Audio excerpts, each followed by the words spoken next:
প্রিয় একাদশ শ্রেণীর শিক্ষার্থীবৃন্দ, মার্টিন লুথার কলেজের আয়োজনে অনলাইন ক্লাসে সবাইকে স্বাগত জানাচ্ছি। আশা করি সবাই ভালো আছো। আজকে আমরা পৌরনীতি ও সুশাসন প্রথম পত্রের দ্বিতীয় অধ্যায় থেকে আলোচনা করব সামাজিক, রাজনৈতিক ও অর্থনৈতিক ক্ষেত্রে সুশাসনের গুরুত্ব। সুশাসন এমন একটি প্রক্রিয়া যে প্রক্রিয়ার মাধ্যমে সমাজের সামাজিক, রাজনৈতিক, অর্থনৈতিক, সাংস্কৃতিক প্রতিটি ক্ষেত্রেই গুরুত্বপূর্ণ ভূমিকা পালন করে।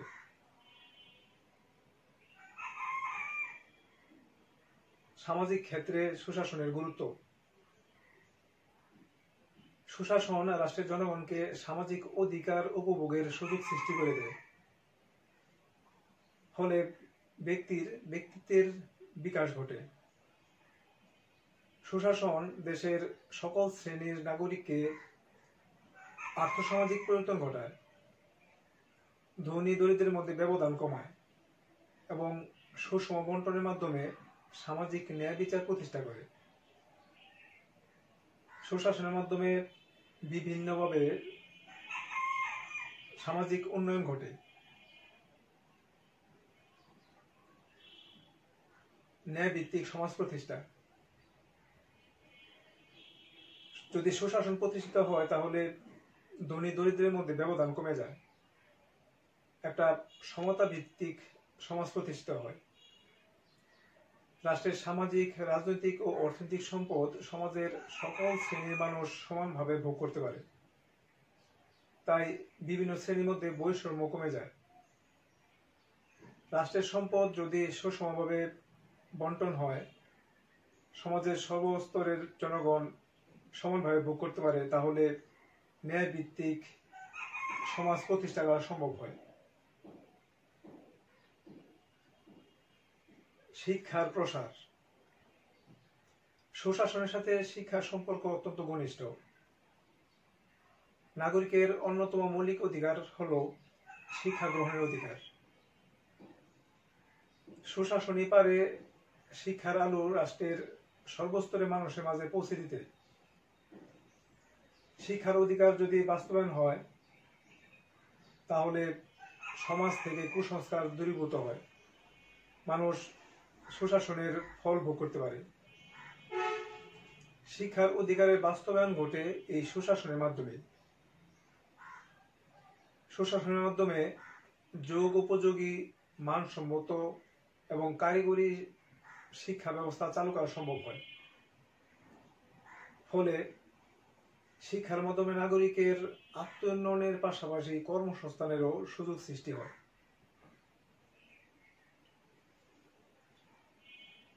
সামাজিক ভিত্তি গঠন।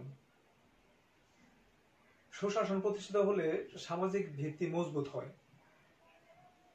সুশাসন প্রতিষ্ঠিত হলে শিক্ষার উন্নয়ন ঘটে, সাংস্কৃতিক প্রতিষ্ঠানের উন্নতি হয়, বিভিন্ন সামাজিক প্রতিষ্ঠানের জনগণের সম্পৃক্ততা বাড়ে, সামাজিক অধিকার নিশ্চিত হয় সুশাসনের মাধ্যমে।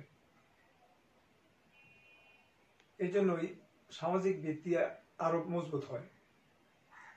সামাজিক বুনিয়াদ গঠনের মাধ্যমে দক্ষ ও যোগ্যতা সম্পন্ন মানব সম্পদ তৈরি হয়।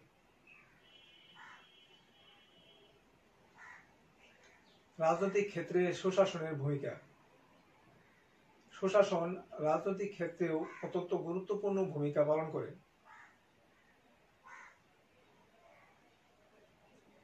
গণতন্ত্র শক্তিশালী হয়। সুশাসনের মাধ্যমে নাগরিকের রাজনীতিতে অংশগ্রহণ বাড়ে, জনগণের রাজনৈতিক সচেতনতা বৃদ্ধি পায়। পরমত সহিষ্ণুতা, সহনশীলতা, রাজনৈতিক দলগুলোর মধ্যে সমঝোতা ইত্যাদি হল গণতান্ত্রিক মূল্যবোধ। সুশাসনের মাধ্যমে গণতান্ত্রিক মূল্যবোধ উন্নত হয়। জনগণের মধ্যে গণতান্ত্রিক মূল্যবোধ জাগ্রত হলে দেশের গণতন্ত্র সুসংহত হয়, গণতন্ত্র আরো শক্তিশালী হয়।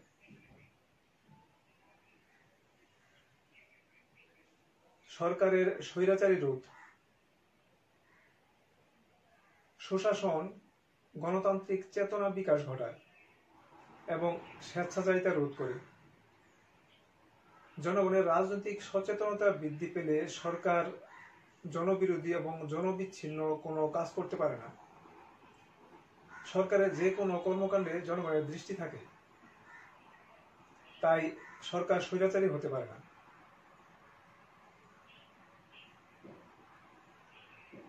আইন শৃঙ্খলার উন্নয়ন। সুশাসন প্রতিষ্ঠিত হলে আইনের শাসন প্রতিষ্ঠিত হয়। আইন শৃঙ্খলা রক্ষাকারী বাহিনী জনগণের পাশে দাঁড়ায়। সুশাসন প্রতিষ্ঠিত হলেই আইন শৃঙ্খলা বাহিনী নিজেদেরকে জনগণের সেবক ভাবে। রাষ্ট্র যদি জনগণের প্রকৃত অবস্থা বুঝতে পারে, তাহলে রাষ্ট্র কখনোই জনগণের স্বার্থের বিরুদ্ধে কোনো আইন তৈরি করে না। রাষ্ট্র যদি জনগণের প্রকৃত সেবক হয়, তাহলে জনগণ তাদের দাবি দাওয়া আদায়ের জন্য বা অন্য কোনো কারণে কোনো বিশৃঙ্খল পরিস্থিতি সৃষ্টি করে না। তাই সুশাসন প্রতিষ্ঠিত হলে রাষ্ট্রের আইন শৃঙ্খলা পরিস্থিতির উন্নতি হয়।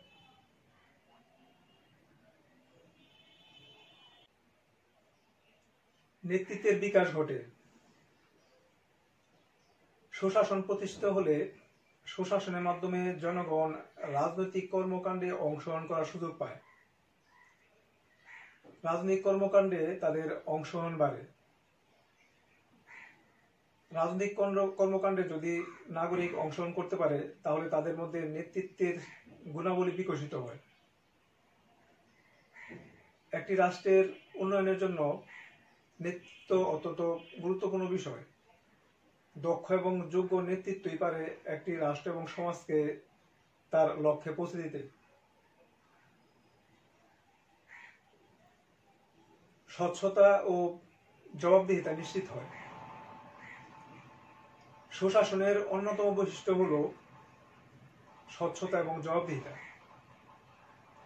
সুশাসন প্রতিষ্ঠিত হলে সরকারি সিদ্ধান্ত গ্রহণ প্রক্রিয়ায় জনগণ অংশগ্রহণ করার সুযোগ পায়। এতে সরকারি প্রতিষ্ঠান এবং বেসরকারি প্রতিষ্ঠানও স্বচ্ছতা এবং জবাবদিহিতার আওতায় চলে আসে। সংসদীয় গণতান্ত্রিক ব্যবস্থায় শাসন বিভাগ তার কাজের জন্য আইন বিভাগের কাছে দায়ী থাকে এবং জবাবদিহি করে। আবার আইন বিভাগের সদস্যরা তাদের কর্মকাণ্ডের জন্য জনগণের কাছে দায়বদ্ধ থাকে। সুশাসন স্বচ্ছতা এবং জবাবদিহিতা নিশ্চিত করার জন্য গুরুত্বপূর্ণ ভূমিকা পালন করে।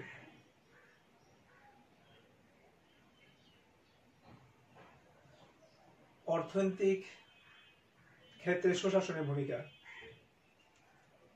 বিভিন্নভাবে সুশাসন অর্থনৈতিক ক্ষেত্রে গুরুত্বপূর্ণ ভূমিকা পালন করে। অবকাঠামোগত উন্নয়ন। কোন দেশের অর্থনৈতিক উন্নয়ন নির্ভর করে ওই দেশের অবকাঠামোগত উন্নয়নের উপর। রাষ্ট্রের অর্থনৈতিক উন্নয়ন করা সরকারের একটি গুরুত্বপূর্ণ বিষয়। সরকার সবচেয়ে গুরুত্ব সহকারে অর্থনৈতিক বিষয়গুলোকে নিয়ন্ত্রণ করে। সুশাসন প্রতিষ্ঠিত হলে অর্থনৈতিক উন্নয়নকে সামনে রেখে সরকার অবকাঠামোগত উন্নয়ন করে থাকে।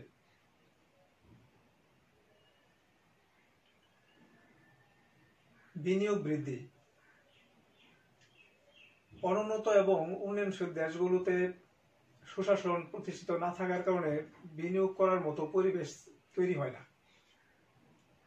একদিকে দুর্নীতি, অন্যদিকে রাজনৈতিক অস্থিতিশীলতা।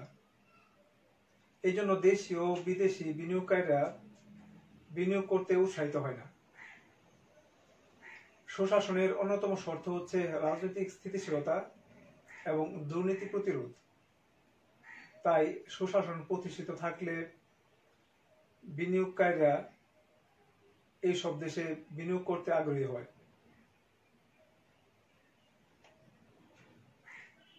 প্রান্তিক জনগোষ্ঠীর প্রাধান্য।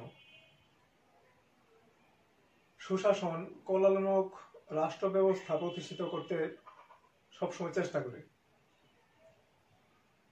কল্যাণমূলক রাষ্ট্রে সরকার পিছিয়ে পড়া, দুস্থ, অসহায় মানুষের কল্যাণের জন্য নানা ধরনের কর্মসূচি গ্রহণ করে। এসব কর্মসূচিতে বিশেষ করে প্রান্তিক জনগোষ্ঠী যেমন অর্থনৈতিকভাবে স্বাবলম্বী হতে পারে, সেই জন্যই তাদেরকে বেশি প্রাধান্য দেওয়া হয়। এক্ষেত্রে সরকারের পাশাপাশি বেসরকারি প্রতিষ্ঠান এবং অন্যান্য প্রতিষ্ঠানও বিভিন্ন প্রকল্প চালু করে প্রান্তিক জনগোষ্ঠীর উন্নয়নের চেষ্টা করে।